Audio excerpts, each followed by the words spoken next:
Bienvenue dans l'épisode 4 sur le calcul barycentrique. Aujourd'hui, on a un exercice très intéressant qui va traiter deux barycentres qui seront confondus. Pour l'énoncé, on se donne un point B qui est le milieu du segment AC et on se demande de démontrer que le barycentre du système A1C3 est confondu avec celui de B2C2. Donc, c'est-à-dire qu'ici, on ne nous a pas donné le barycentre de ces deux systèmes-là, mais il sera à nous de définir, par exemple, de choisir deux points quelconques, qu'ils soient en fait le barycentre de ce système.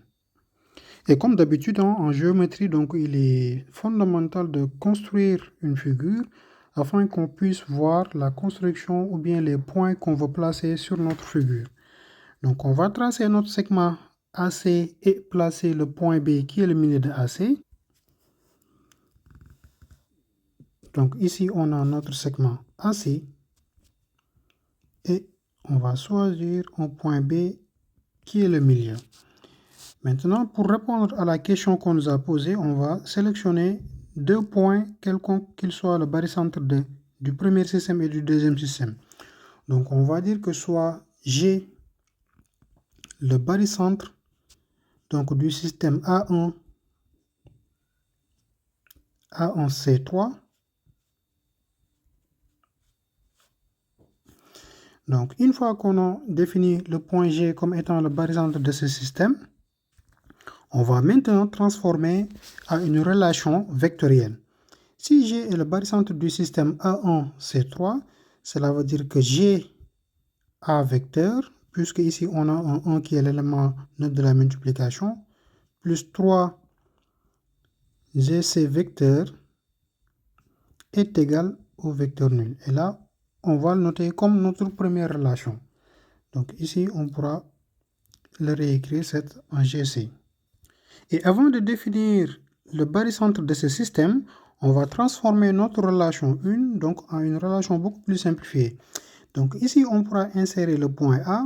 On aura GA vecteur plus 3 entre parenthèses GA plus AC vecteur est égal au vecteur nul. Donc il est important de faire les parenthèses pour ne pas se tromper sur le développement.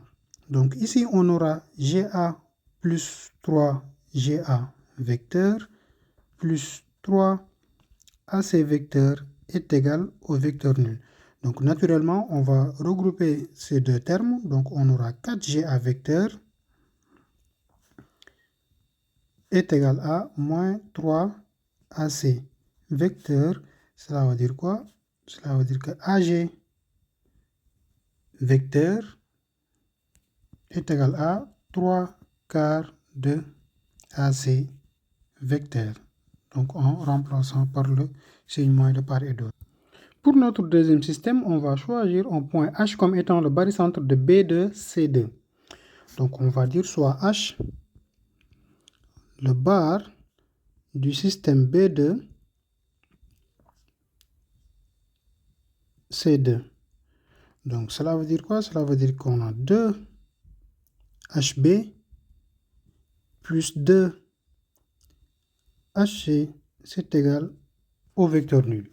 Donc comme on l'a fait tout à l'heure avec la première relation. Donc ce qu'on va faire maintenant, on va aussi essayer de transformer cette relation-là.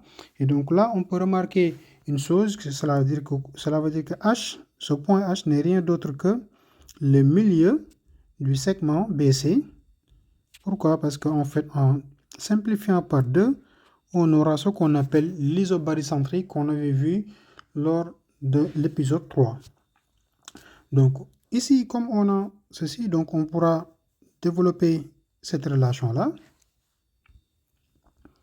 Donc on va insérer ici le point A de part et d'autre. Donc on aura 2 facteurs de H A vecteur plus AB vecteur plus 2 entre parenthèses HA vecteur plus AC vecteur, c'est égal au vecteur nul. Donc ici, qu'est-ce qu'on va faire? On va développer les deux parenthèses et donc on aura 2HA plus 2HA qui va nous donner 4 HA vecteur plus 2AB vecteur plus 2AC vecteur est égal au vecteur nul.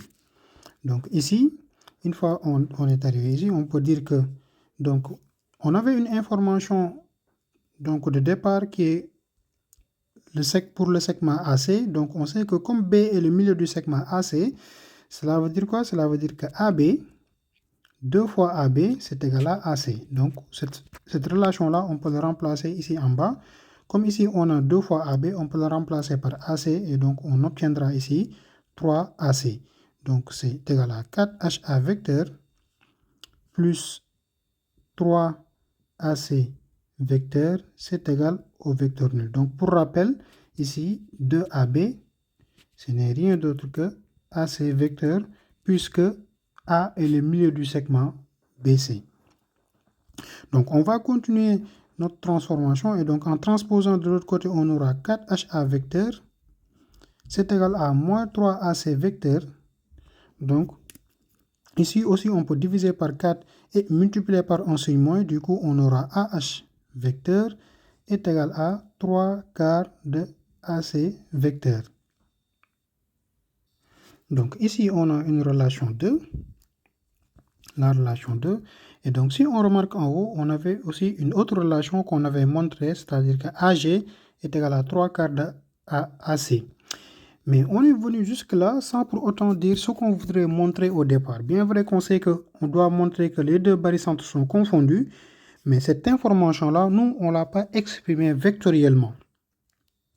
Donc, en calcul vectoriel, deux points sont confondus. Par exemple, si on prend le point I et J, pour montrer que I et J sont confondus, il suffit de montrer que soit IJ est égal à vecteur nul, ou bien à l'intermédiaire d'un autre point, c'est-à-dire que, par exemple, le point A, on peut montrer aussi que AI vecteur, c'est égal à AJ vecteur.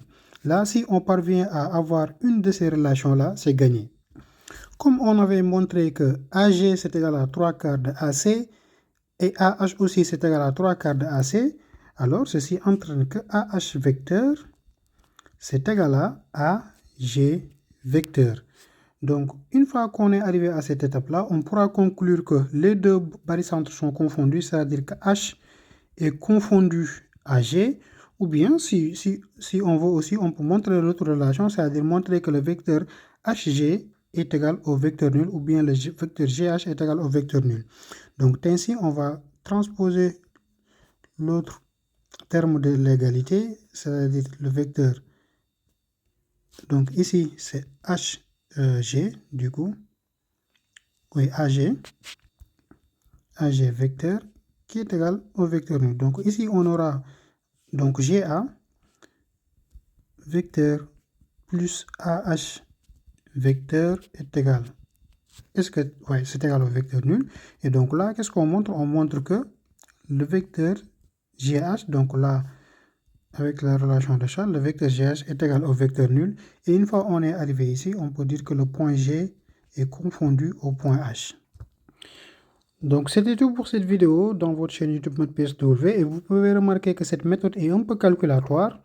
Donc je ferai une autre vidéo pour que ça ne soit pas long, pour vous montrer une autre méthode qu'on pourra démontrer que les deux points ou bien les deux barycentres de ces deux systèmes-là sont confondus.